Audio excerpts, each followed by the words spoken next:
Hello students, आज हम लोग कंट्रोल सिस्टम में मैकेनिकल सिस्टम के बारे में पढ़ेंगे। एग्ज़ाम में आने वाला बहुत ही इंपॉर्टेंट टॉपिक है। 7 मार्क्स का एक क्वेश्चन इससे फिक्स रहता है हर साल। तो आइए देखते हैं मैकेनिकल सिस्टम। मैकेनिकल सिस्टम में बेसिकली हम लोग 2 टाइप के सिस्टम देखेंगे। सबसे पहला हम लोग देख रहे हैं यहाँ पे ट्रांसलेशनल सिस्टम है, दूसरा रोटेशनल सिस्टम होगा। ट्रांसलेशनल सिस्टम को हम लोग कैसे डिफाइन करेंगे? तो ट्रांसलेशनल सिस्टम को हम लोग बोल सकते हैं the motion takes place along a straight line. सीधी रेखा में अगर कोई मोशन होता है तो उसको हम लोग ट्रांसलेशनल मोशन बोलते हैं। ट्रांसलेशनल सिस्टम जो है वो 3 टाइप का होता है, या ट्रांसलेशनल मोशन जो है वो 3 टाइप का होगा। एक इनर्शिया फोर्स, दूसरा है डैम्पिंग फोर्स और तीसरा है स्प्रिंग फोर्स। ठीक है, आइए कंसिडर करते हैं कोई भी एक बॉडी जिसका मास m है। अगर इस पे मैं कोई फोर्स अप्लाई करता हूं तो इस पे डिस्प्लेसमेंट xt होगा।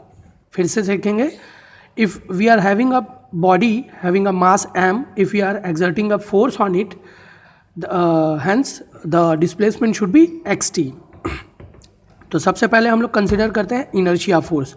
किसी भी बॉडी जिसका मास m है तो उस पर अगर मैं फोर्स ft लगाता हूँ तो उसका फोर्स क्या हो जाएगा? m/at। किसी भी टाइम t पे अगर कोई फोर्स लगाता हूँ तो उसका टोटल फोर्स हो जाएगा m/at। And what is a here? a is acceleration of the body having a mass m। ठीक है, अगर एक्सेलरेशन को मैं वेलोसिटी के टर्म में लूँ तो उसको डिफरेंशिएट करना पड़ेगा dv/dt से, तो वो एक्सेलरेशन का टर्म हो जाता है। तो मैं इसको लिख सकता हूँ f of mt is equal to m dv/dvt/dt।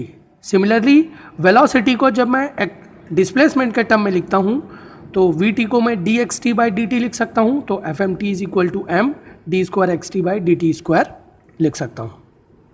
Similarly ये तो इनर्शिया के लिए हो गया, इनर्शिया फोर्स f के लिए। अगर कोई mass body of mass having m हो और उसमें डिस्प्लेसमेंट xt हो, आइए देखते हैं डैम्पिंग फोर्स के लिए।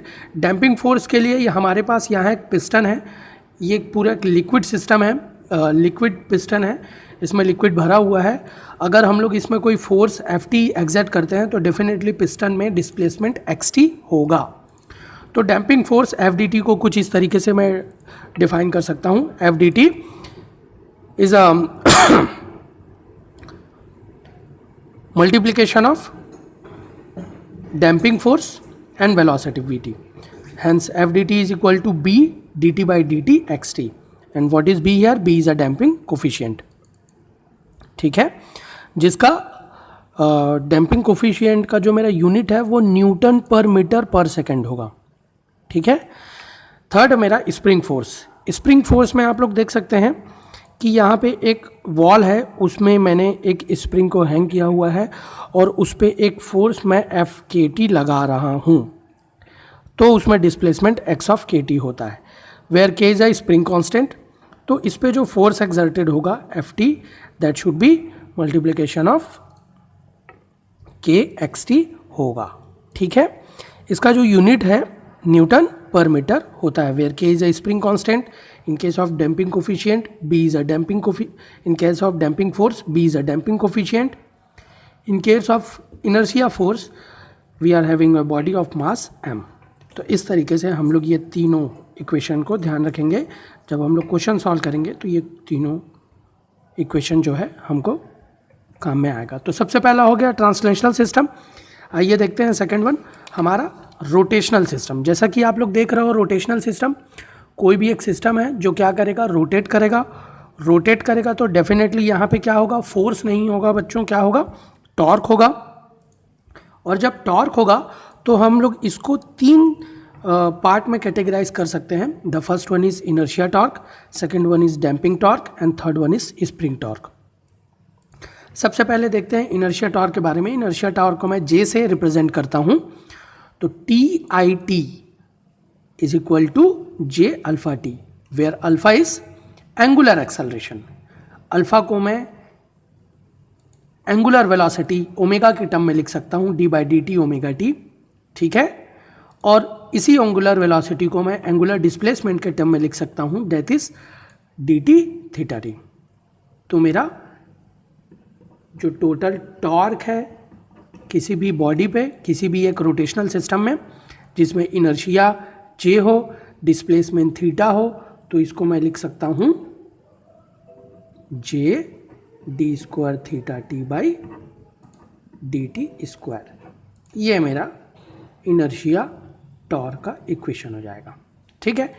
डैम्पिंग टॉर्क में यहाँ पे आप देख सकते हैं सेम मेरा एक सिस्टम शो किया है मैंने। इसमें एक पिस्टन है, इसको मैं आगे पीछे करने के बजाय रोटेट करूँगा तो D T D is equal to B omega T हो जाएगा। B is a damping coefficient, omega is angular velocity, और एंगुलर वेलोसिटी को जब एंगुलर डिस्प्लेसमेंट के टर्म में मैं लिखता हूँ तो B dot D by D T theta T हो जाएगा। Okay. The third one is spring torque. आइए देखते हैं स्प्रिंग टॉर्क। एक वॉल है, इस पे मैंने एक कोई भी एक स्प्रिंग लगाया हुआ है। यहाँ पे आप देख सकते हैं इस स्प्रिंग को मैं आगे पीछे खींचने के बजाय इस पर टॉर्क लगाऊंगा, उसको रोटेट करूंगा तो उसमें डिस्प्लेसमेंट थीटा टी होगा। तो उसको मैं T theta T is equal to K theta T के टर्म में रिप्रेजेंट करता हूँ।